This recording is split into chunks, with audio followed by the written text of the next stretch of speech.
Des réserves, l'organisme Trajectoire Québec en a aussi, notamment sur l'absence de connexion avec la ligne verte. Mais il fait cette mise en garde. On ne peut pas se permettre de jeter ce projet aux poubelles et de passer 5, 10, 15, 20 ans encore avec aucun projet pour desservir l'Est de Montréal. Avec cette sortie très remarquée de la RTM, le dossier est plus que jamais politique. Le REM de l'Est, c'est 10 milliards. 10 milliards pour fragiliser les services qui existent déjà. 10 milliards pour défigurer les quartiers de Montréal avec des pylônes affreux. 10 milliards pour un projet qui ne répond même pas aux besoins des gens de l'Est de Montréal. Les gens le veulent, ce projet, et nous allons le réaliser. On dit à la RTM, il faut refaire vos devoirs et voir un peu plus loin. Il faut voir le développement, il faut voir les entreprises qui vont s'établir sur le territoire. La clé, c'est vraiment... Le premier ministre, lui, met la pression sur Valérie Plante. On n'ira pas faire un projet si on n'a pas l'appui de la mairesse de Montréal. Donc, tant qu'à moi, la balle est dans le court de Mme Plante de nous présenter un nouveau projet qui fait son affaire. Même son de cloche du côté du promoteur du projet, CDPQ Infra. L'appui de la Ville de Montréal et de la RTM est nécessaire pour la réalisation du REM de l'Est. CDPQ Infra n'imposera pas le projet. Valérie Plante répète que son administration a listé les conditions gagnantes pour ce projet, notamment une plus grande implication de la ville et une intégration urbaine exemplaire. Ici Mathieu Prost, Radio-Canada, Montréal.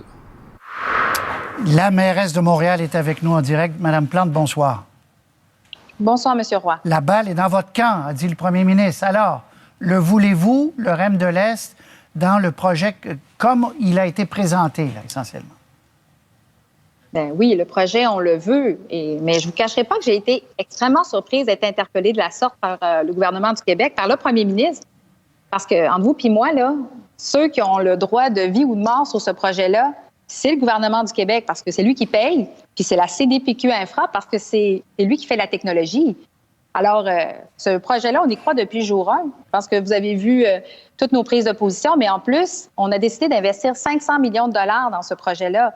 Mais clairement, en ce moment, là, la question qu'on doit se poser, c'est comment est-ce qu'on s'assure que ce projet-là soit le meilleur pour l'Est? Parce qu'il faut du transport. On veut que ça soit efficace. On veut que ça s'intègre bien dans le milieu, dans la ville de Montréal. Puis nous, c'est ça qu'on demande parmi les conditions gagnantes.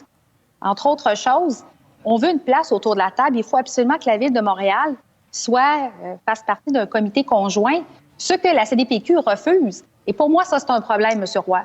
Parce que la CDPQ, son expertise, c'est les trains. Nous, la Ville, c'est l'intégration urbaine. Okay. Alors, il n'est pas question que le train arrive puis qu'après ça, on s'occupe des rues, des quartiers, de l'architecture. Ça, c'est non. Donc, vous dites au premier ministre, d'abord, je le veux, le projet, et je veux avoir une place autour de la table avec les gens de la Caisse de dépôt et de placement qui sont les maîtres d'œuvre du projet. Mais est-ce que vous le voulez? Comment il est dessiné? On voit la carte, là, je ne sais pas si vous la voyez, mais vous la connaissez. Non, je ne la vois pas. Mais le REM de l'Est, après Honoré-Beaugrand, est en parallèle avec le métro de Montréal. Ce qui fait dire à des gens, et à la RTM, entre autres, que ça va fragiliser le métro de Montréal, parce qu'il y a deux options pour aller au centre-ville, qu'on pourrait arrêter le REM de l'Est à Honoré-Beaugrand. Qu'en pensez-vous? Encore une fois, M. Roy, ça m'embête parce que en ce moment, premièrement, dans les conditions gagnantes, il y avait un comité aviseur qui présentement travaille. Ils doivent remettre leur rapport prochainement. Et je pense qu'ils se sont penchés sur plein d'enjeux. Encore une fois, moi, je ne veux pas me substituer à la CDPQ ni au gouvernement du Québec, mais il n'en demeure pas moins qu'on doit prendre en considération tout ce qui va ressortir de ce rapport-là. Et pour être honnête, pour ce qui est de la RTM, je pense que le gouvernement du Québec et la CDPQ doivent également entendre ce que sa société d'État qui fait de la planification de transport a à dire. Ces drapeaux-là, il faut les entendre, il faut pouvoir travailler avec. Et M. Roy, je réitère là, que les deux conditions, celle d'être autour de la table, ce n'est pas un petit détail. Hein. C'est vraiment, vraiment important parce que ce projet-là doit en être un de transport et d'intégration. Et le deuxième élément qui me chicote, c'est que pour faire l'intégration urbaine, on parle de plus d'1 milliard de dollars et on demande au gouvernement de le mettre, que ça fasse partie du projet. Et on n'a toujours pas de nouvelles là-dessus. Et j'ai eu la chance de m'entretenir avec M. Legault tantôt. Et le message que je vous porte maintenant, c'est exactement le même que je lui ai dit également. Donc, vous lui avez dit, je le veux, je vous renvoie la balle et faites-moi une place à la Caisse de dépôt pour qu'on améliore ce projet-là? Parce que vous le dites, on peut l'améliorer. Là. Il y a des détails qu'on ne connaît pas encore. Absolument. Il y a un comité qui doit donner un rapport sur la portion René Lévesque en hauteur. Est-ce qu'on peut changer ou pas? Exactement. Mais êtes-vous pas inquiète qu'on fasse je vous repose la question, 2 voies parallèles et qu'on affaiblisse la STM, le métro de Montréal? C'est pour ça que quand la RTM soulève des drapeaux, moi, je pense qu'il faut les entendre et je le ramène. Là, ça fait partie des préoccupations qui doivent être entendues par le gouvernement et la CDPQ, qui, pour l'instant, sont ceux qui ont tous les leviers. La Ville de Montréal, autour de la table, là, pour l'instant, j'ai pas grand pouvoir. J'ai mis 500 millions pour justement montrer l'importance de ce projet-là. Et vous avez raison que ça pourrait avoir des impacts, mais encore faut-il pouvoir le regarder, répondre aux questions. Et moi, je veux de la transparence, je veux de l'ouverture, puis je veux être autour de la table et je ne veux pas que ce soit les Montréalais qui se retrouvent avec la facture totale de plus d'1 milliard de dollars, puis qu'on fasse les aménagements après le train. Mais entre vous et moi, c'est comme le gros bon sens que je dis, là. Est-ce que la Caisse est prête à vous faire une place en terminant, Mme Plante, autour de la table? Je les ai rencontrés vendredi dernier et c'était non. Ou du moins, un comité conjoint pour eux, c'est non. T'sais, on passe un train, ça commence en premier, puis après ça, on va faire les aménagements. Et ça, si on écoute la population, l'intégration urbaine, là, ils le veulent, ce moyen de transport-là, ils y croient, mais ils veulent garder leur qualité de vie, ils veulent que le patrimoine architectural, notre vie de quartier demeure forte. Et ça, c'est l'expertise de la Ville, puis c'est pour ça qu'il faut qu'on soit autour de la table. Donc, vous avez essuyé un non. Est-ce que M. Legault va vous aider? Je l'espère. C'est le souhait que je lui ai partagé parce que moi, je veux que ça avance, ce projet-là. Parce que là, avec un rapport défavorable, M. Legault pourrait dire à 1 an des élections et moins, savez-vous, c'est trop compliqué, on met ça au panier pour l'instant.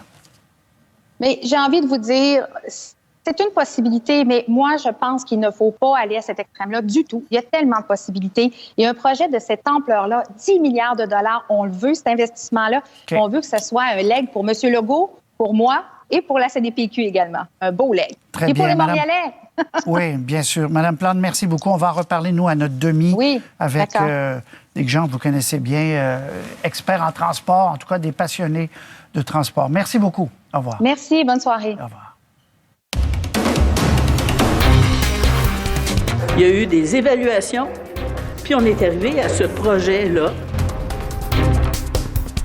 Autant on veut pas que l'Est soit négligé, autant on veut pas qu'ils aient un projet mauvais. Tant qu'à moi, la balle est dans le court de Mme Plante de nous présenter un nouveau projet qui fait son affaire.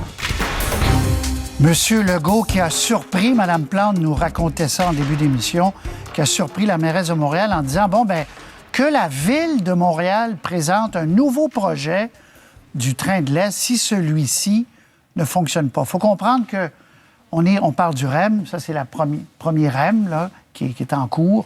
REM de l'Est, 2029, en principe, 10 milliards de dollars. C'est un énorme projet qui part de Pointe-aux-Trembles et qui va, et c'est un détail important parce que vous allez voir dans la discussion qu'on va avoir, et qui va suivre en parallèle le train, la ligne verte du métro de Montréal. Certains disent, pourquoi on n'arrête pas là? Parce qu'on n'a pas besoin de fragiliser le métro de Montréal en mettant un train jusqu'au centre-ville. La Caisse de dépôt et de placement et le maître d'œuvre dit non, on a besoin de moyens de transport, on a besoin de passagers qui vont se rendre jusqu'au centre-ville. La RTM, qui est l'agence métropolitaine qui gère en principe les projets de transport, a donné un rapport au gouvernement du Québec jeudi dernier en disant « c'est mal ficelé, ça va fragiliser le métro, il faut qu'ils refassent, parlant de la Caisse de dépôt, leur devoir ». Je vous rappelle donc, c'est immense comme projet, pour ça que le premier ministre s'en mêle, 10 milliards, 2029, 32 kilomètres, 23 stations. Avec moi, 2 personnes qui connaissent très bien le sujet, Annie Sanson, ex-mairesse de l'arrondissement de Villeray-Saint-Michel, Parc Extension, et Luc Ferrandez, ex-maire, vous le savez, du plateau Mont-Royal. Alors, est-ce qu'on est en train, première question que je vous pose, on écoutera la mairesse tout à l'heure, est-ce qu'on est en train de vouloir tuer le projet, Luc? Oui, moi je pense que oui. D'abord, je pense qu'il y a eu une surprise générale quand on a appris que les caténaires étaient si imposants sur la structure Et donc, c'était pas juste la structure, comme on nous l'avait montré jusqu'à présent, une structure de béton assez légère qui rentrait vers le centre-ville. C'est une structure avec des poteaux puis des fils et beaucoup de fils, parce que comme on est en hiver, ça prend beaucoup de puissance pour ces wagons-là, pour circuler, et donc des gros fils et de fils nombreux. Première chose. La deuxième chose qu'on a apprise, c'est que c'était impossible de le rentrer en souterrain. Et là, ça commençait à s'accumuler. Et là, la RTM est arrivée avec la troisième nouvelle, qui était la cannibalisation de la ligne verte par le REM. Et là, ça commence à faire trop. Et comment sortir d'un projet comme celui-là? Je pense que c'était la façon de faire. C'est de dire, j'ai un rapport qui me dit, ça marche pas, je remets ça sur les épaules de Mme Plante, c'est à elle de décider. Annie, on viendra en détail sur tous les aspects que Luc souligne, mais Annie, vous connaissez bien l'Est de Montréal, vous militez pour ce projet-là. Vous avez... est-ce que vous voyez aussi qu'on est en train peut-être de l'enterrer, là? Bien, on est à la limite. La ligne, elle est fine entre la réussite ou l'échec. Et les questions qu'on doit vraiment se poser, c'est pourquoi on a demandé...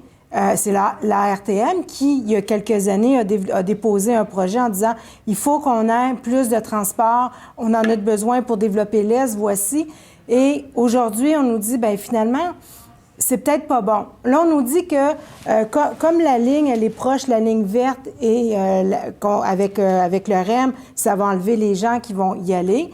Mais dans leur rapport, ils disaient qu'en 2026, la ligne verte était pour être débordée. Et c'était une des raisons pour lesquelles on avait besoin d'avoir de nouveaux moyens de transport. Et de l'autre côté, oui, on parle de transport, mais le REM, c'est plus que du transport. C'est le développement de l'Est de Montréal.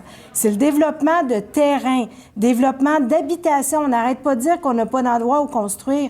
Il y a 27 millions de pieds carrés sur le bord du fleuve à développer. Il y a 100 millions du gouvernement provincial pour décontaminer les terrains. Il y a là un terrain de jeu incroyable pour reconstruire. Pour développer, effectivement. Bon. Si on peut mettre plein écran la carte, parce que je veux donner un détail.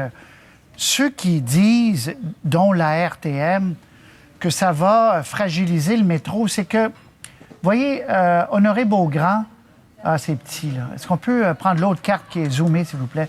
Voilà. Honoré Beaugrand, avant, il y avait une jonction entre le nouveau train de l'Est et Honoré Beaugrand, de sorte que les gens pouvaient prendre le métro après avoir pris quelques stations du train de l'Est. Là, il n'y a plus. Vous pourrez descendre et marcher. Donc, est-ce que la Caisse qui décide tout ça ne travaille pas encore une fois en vase clos sans discuter? D'ailleurs, la mairesse de Montréal a demandé tout à l'heure, plus tôt dans l'émission, Luc, d'avoir une place autour de la table avec la Caisse pour parler de ces choses-là, puis ils lui ont dit non, apparemment. Oui. D'abord, ils ont dit non à la mairesse. Ensuite, ils ont dit non à un bureau de conjoint, un bureau de travail conjoint, un bureau de projet conjoint. Ensuite, ils ont dit non à une gestion du matériel roulant conjointe. Ils ont dit non à tout. Quand la CAQ se présente dans une réunion de la ville pour déposer, pour discuter, c'est sur la base de ces plans. Elle dépose des plans, puis elle dit, voici, ici, j'aurais besoin que vous détourniez ce boulevard, ici, j'aurais besoin que vous enleviez l'égout. C'est tout, c'est comme ça les réunions. Il n'y a pas un travail conjoint avec la Ville de Montréal. Et c'est dommage, vous dites. C'est ce qui va peut-être faire que ça ne va pas avancer. Mais c'est le modèle que la CAQ, c'était pas par égoïsme, méchanceté, fermeture. C'est que la CAQ a dit, écoutez, on n'a jamais été capable de faire un projet de transport en commun à Montréal. Nous, on va vous en faire un en 4 ans. Vous allez voir, on va connecter l'aéroport, on va faire 36 km, etc. Pour ça, on a besoin d'une loi qui nous permet de faire ce qu'on veut puis d'aller à la vitesse qu'on veut et on va avancer. Mais ça n'a pas marché. Ça n'a pas marché parce qu'ils ont quand même rencontré des écueils importants. Et donc, comme ce projet-là, le Fast Track, n'a pas fonctionné, ben peut-être qu'on est mieux de revenir à un projet d'intégration avec le métro de Montréal.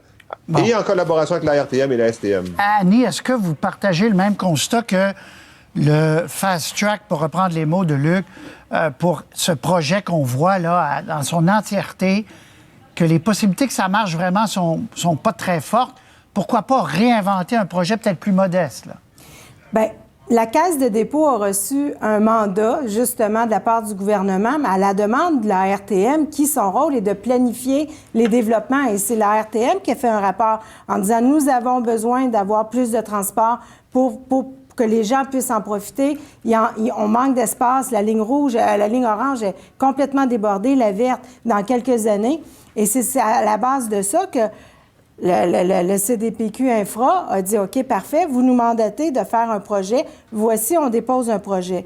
Là, aujourd'hui, parce que le projet avance trop vite, il faut se rappeler, rappelez-vous, une dernière fois, là, on se disait, quand il y a un gros projet à Montréal, là, on a peur, on avance, puis quand on arrive près de la réalisation, là, on met les pieds sur le frein, puis on attend parce qu'on a peur. On l'a fait avec la ligne bleue, qu'on attend toujours depuis plus de 35 ans maintenant. On était prêt de le faire. Puis, oups, quand on est arrivé pour le faire, une nouvelle technologie, on a changé d'idée, on brasse toujours nos cartes. Ce qu'il faut se rappeler, là, c'est qu'on est une grande métropole. On a la chance, là, la conjoncture, elle est là pour qu'on puisse construire quelque chose de grand, de magnifique, qui va développer cette ville-là, qui va développer une partie de la ville. 10 milliards de dollars. Bon, le problème qu'on va avoir, le problème qu'on risque d'avoir, c'est de le perdre complètement. Et depuis, c'est un des 4 projets mondiaux qui se fait en transport. On fait partie des 4 plus gros projets au monde. C'est un énorme projet, là. C'est pas rien, là. C'est pas juste on tasse une couleur puis on tasse la ligne, là. C'est un projet de développement, un catalyseur, c'est tout, là. Okay. Il y a plein de choses positives, puis il y a des détails à régler. Bon, est-ce que, parce que ça fait couler beaucoup d'encre, là, je parle même pas de la partie René Lévesque surélevée, ça c'est pas encore réglé, c'est toujours le même projet vers la fin centre-ville, on verra, il y aura un rapport bientôt. Mais on s'est aperçu, Luc et Annie, que esthétiquement, wow, il y avait beaucoup de fils. Parce que sur les maquettes, au début, on voyait pas autant de fils. Si on peut voir les images des caténaires, il va y avoir du fil, pas à peu près, là, parce que c'est électrique, évidemment. Est-ce que ça, vous dites, Luc, que ça peut être un facteur qui a fait réfléchir le gouvernement, voyant que peut-être les gens allaient être moins enthousiastes ou quoi? Oui. Le gouvernement a réagi lorsqu'il a vu ça. Il n'était pas plus au courant que nous. Le gouvernement a eu la surprise de voir combien c'était imposant. Mais c'est pas la seule chose. Le travail... Premièrement, ça, c'est une des choses. La deuxième chose, pour revenir sur l'esthétisme, mais après ça, j'aimerais revenir sur autre chose. Sur l'esthétisme, là, il faut que quand le REM va rentrer en souterrain, à peu près à la hauteur de la rue Bleury, il part de très haut, puis il faut qu'il rentre sous terre. Et un REM, ça peut pas faire... C'est pas les montagnes russes, là. Ça descend très, très, très doucement, là. Une pente de 2% à peu près. Ça veut dire qu'il faut que la descente s'amorce à Papineau. Et donc, donc, on a cette grosse structure qui va descendre d'abord très haute, ensuite au niveau de nos yeux, ensuite au niveau du sol, ensuite va rentrer sous terre sur une très longue distance. Non, mais on n'a même pas vu de plan de ça. Et ça aussi, ça pose problème. On n'a pas vu de plan de ça. Ceux qui défendent le projet, Annie, il y en a quand même qui disent attendons de voir les plans finaux avant de tirer sur le projet, non, Annie? Bien oui, actuellement, là, il y a un comité là, qui travaille ensemble. Il y a un comité là, qu'on attend des rapports prochainement.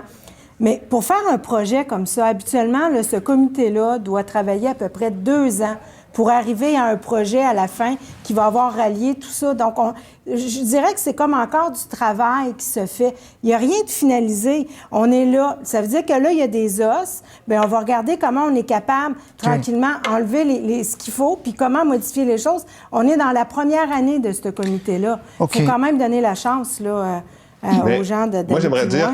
Rapidement, Luc. J'aimerais dire que c'est pas l'aspect esthétique qui a tué le projet en bout de ligne, c'est l'aspect financier, économique. Et ça peut être travaillé. Moi, je pense que le rôle de Mme Plante maintenant, c'est d'exiger un projet pour l'Est de Montréal, pas un abandon du projet, mais exiger quand même un projet, par exemple, branché sur Honoré-Beaugrand, parce que les réticences de la Caisse sont pas si énormes que ça. Est-ce que c'est possible d'avoir un projet qui dessert tout l'Est, qui va chercher les avantages du REM, mais qui se branche sur Honoré-Beaugrand? Bon, bien, Annie, en 2029, on va peut-être se reparler, puis il n'y aura toujours rien, ou pas? En 2029, on verra, ben oui. Annie Sanson, Luc Ferrandez, merci de nous avoir parlé. C'est un gros projet. Annie a raison de le souligner, parmi les 4-5 plus gros sur la planète actuellement. Merci. Au revoir. Merci. Merci.